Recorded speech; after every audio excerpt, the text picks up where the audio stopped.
The human body is a community of approximately 50 trillion cells. Everything the body does, the cell does as well. Cells have respiratory and excretory systems. They feed, feel, think, and communicate with other cells. Trillions of cells make up a single organism called the human body, and billions of human bodies help make up the organism we call Earth. The Earth has more similarities with the human anatomy than you may think.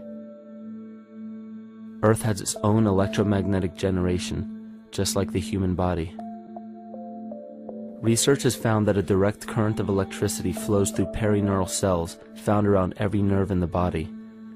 These pathways are called energy meridians and have been used in the practice of acupuncture for at least 2,000 years.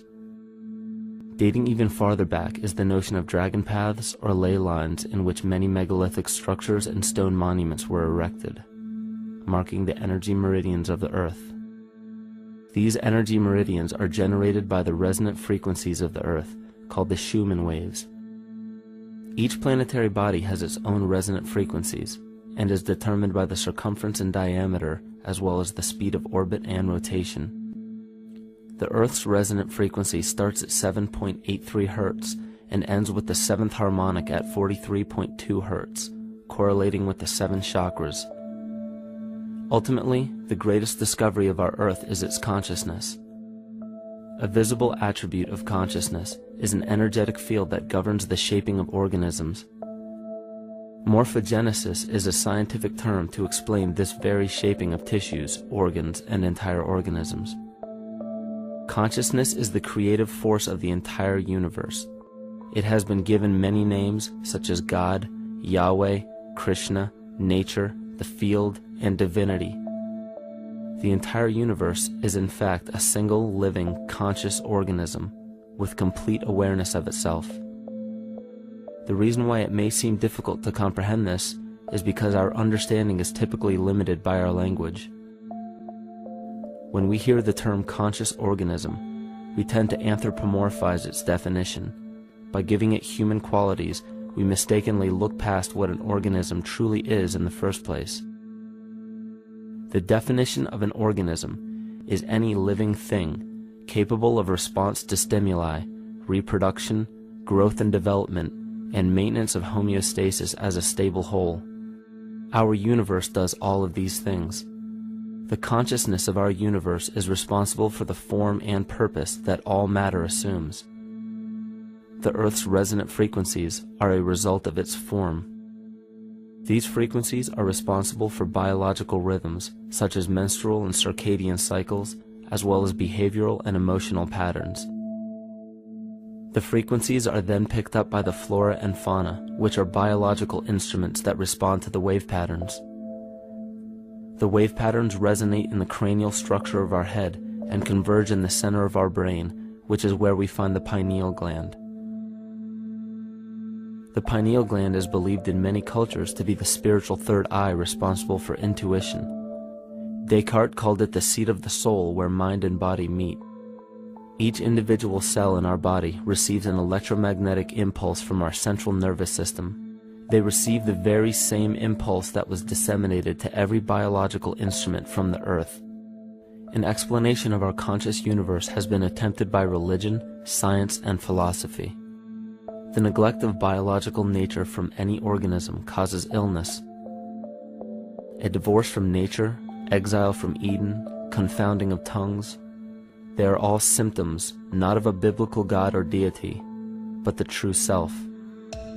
The greatest and only threat to ourselves is a loss of self, the death of our divinity.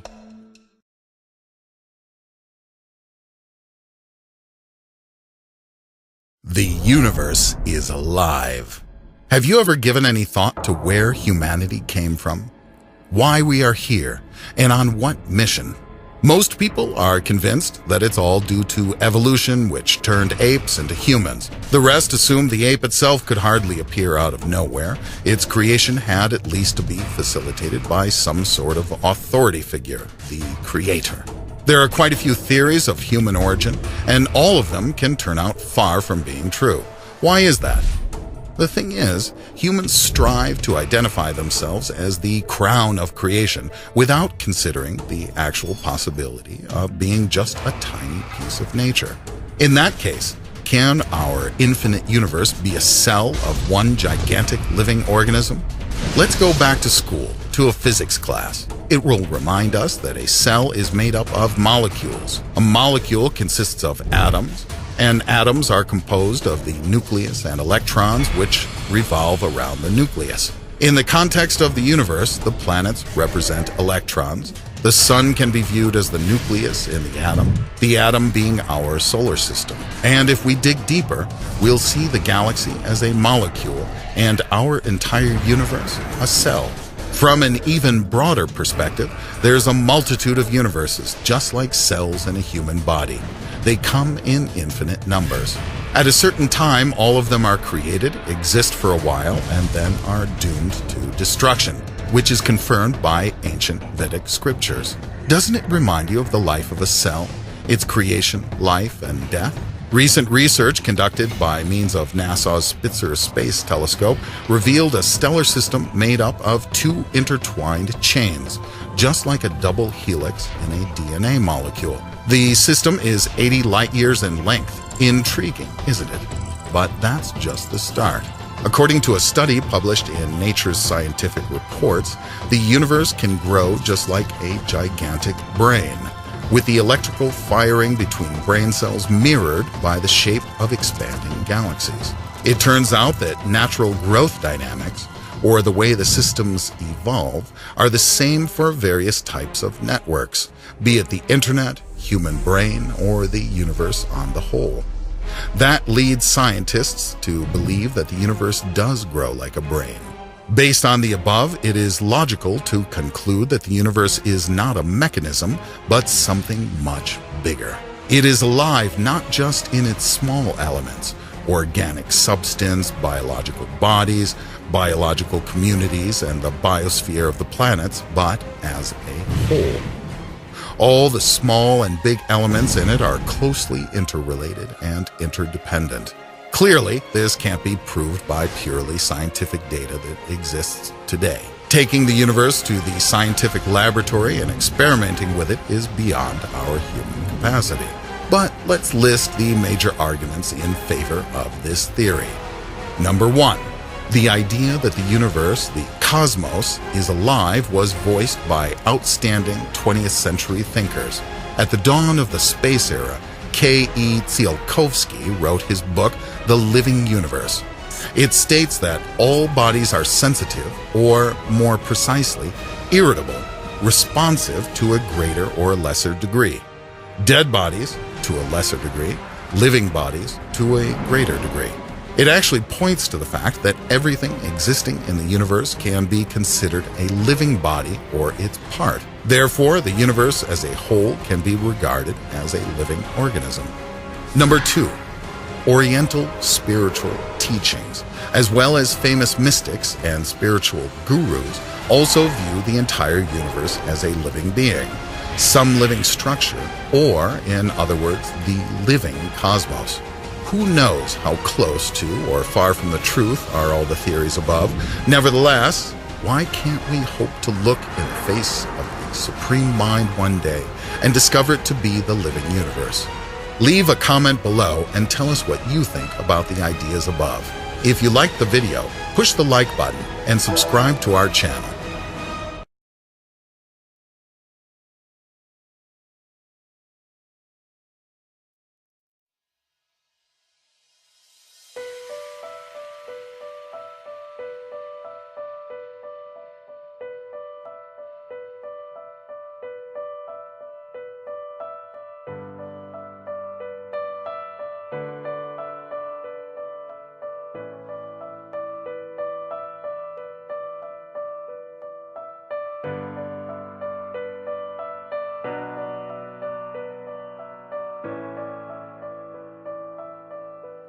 Illusion.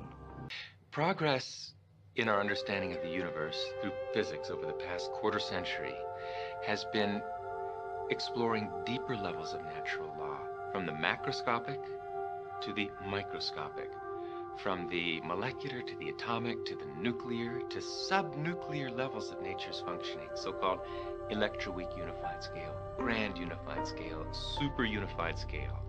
And what we've discovered at the core basis of the universe, the foundation of the universe, is a single universal field of intelligence, a field which unites gravity with electromagnetism, light, with radioactivity, with the nuclear force, so that all the forces of nature and all the so-called particles of nature, quarks, leptons, protons, neutrons, are now understood to be one. They're all just different ripples on a single ocean of existence. That's called the unified field or superstring field, and it's a mathematical tour de force.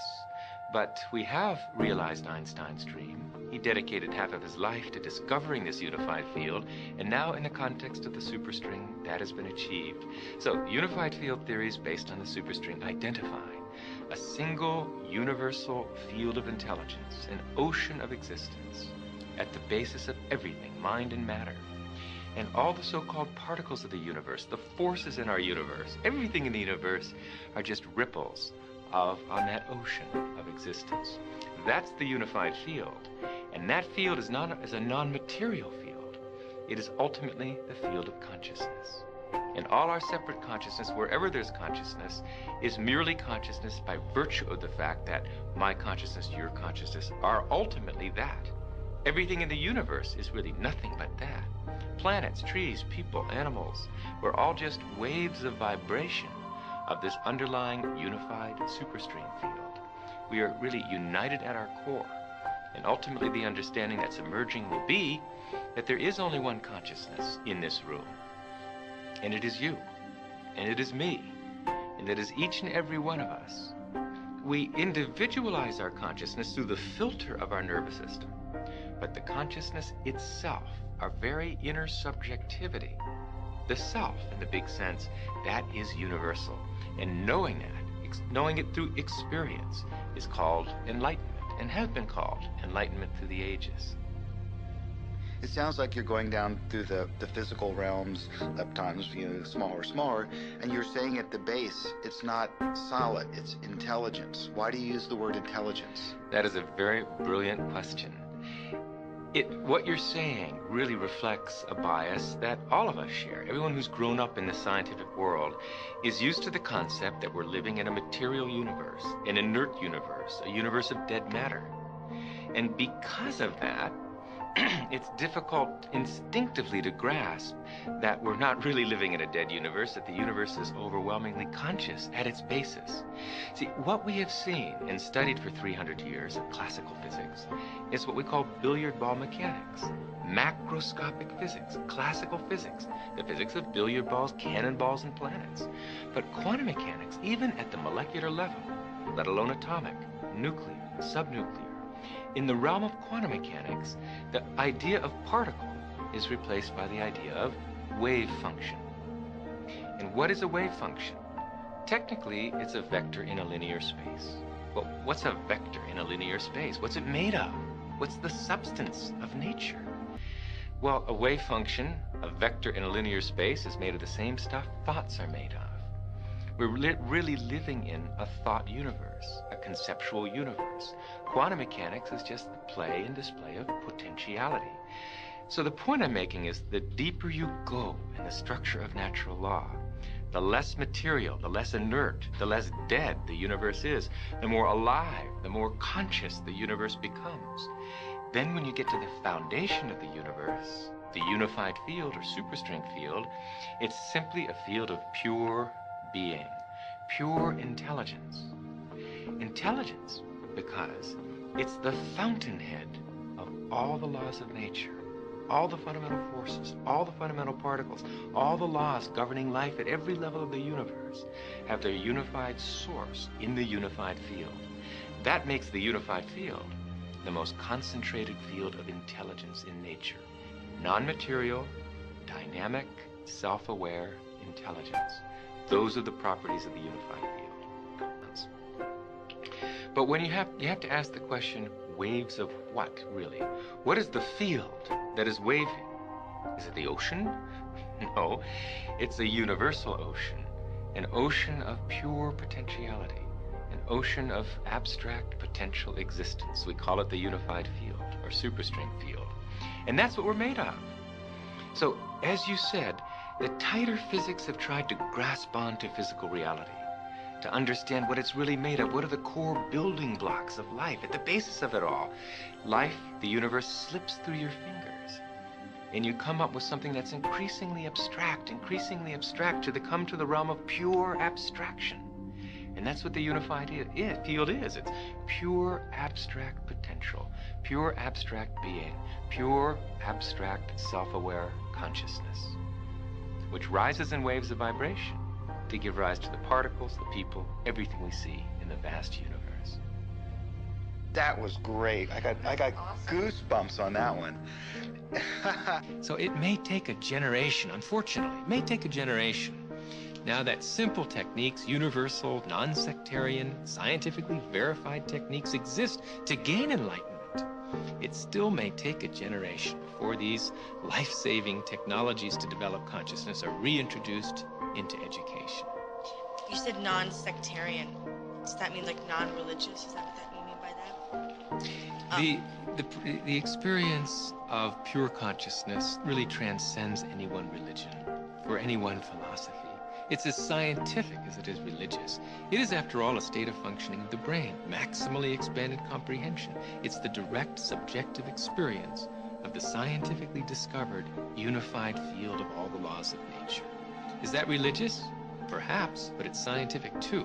So there's no reason that it should be disbarred from education. Otherwise, we're going to get the same old result. 5% development of our mental potential, another generation of war and terrorism and human cruelty. And that'll go on forever until the experience of life's essential unity is bestowed and the brain is properly developed. It's that one aspect of our experience that has been with us since childhood.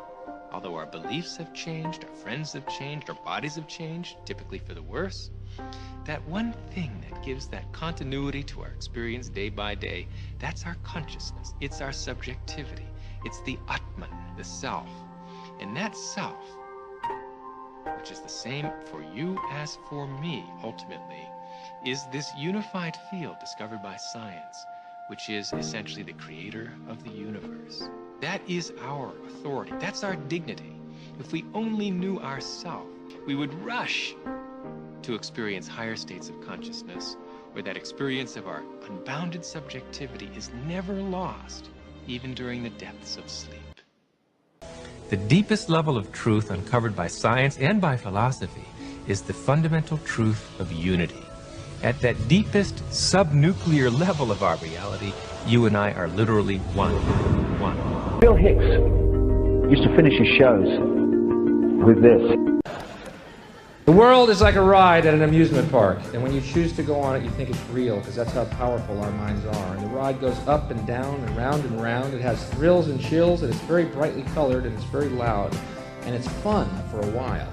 Some people have been on the ride for a long time, and they begin to question, is this real, or is this just a ride? And other people have remembered, and they come back to us and they say, hey, don't worry, don't be afraid, ever, because this is just a ride. And we kill those people. Shut him up.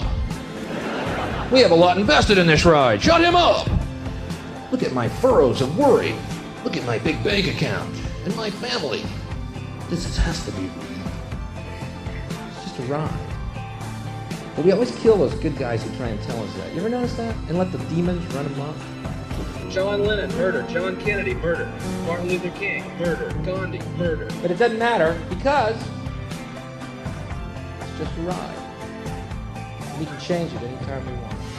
It's only a choice. No effort, no work, no job, no savings of money. A choice right now between fear and love. The eyes of fear, once you put bigger locks on your door, buy guns, close yourself off. The eyes of love, instead, see all of us as one.